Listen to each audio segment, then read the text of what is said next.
இன்றே டவுன்லோட் செய்து உங்கள் ஃபேவரட் ஷோக்களை என்ஜாய் பண்ணுங்க.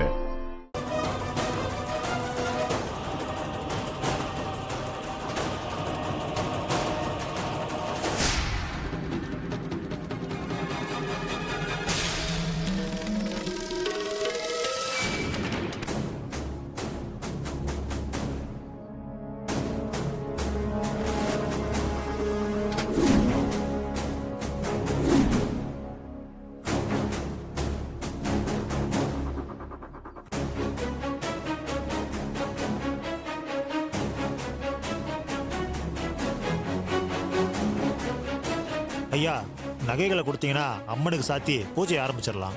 இந்தாங்க. பூசாரி, ஒரு நிமிஷம். சிவனாண்டி, இப்ப எதுக்கு பூசாரியை கூப்பிடுற? நல்ல நேரத்துல அம்மனுக்கு நகைகளை சாத்த வேணாமா? ஐயா, இந்த நகைகளை எல்லாம் நல்ல நேரத்துல சாத்தணும்னு சொல்றீங்க. ஆனா அந்த நகையெல்லாம் பார்த்தா ஒரிஜினல் மாதிரி தெரியலையே. எல்லாம் ஏதோ போலி நகை மாதிரி தெரியுது.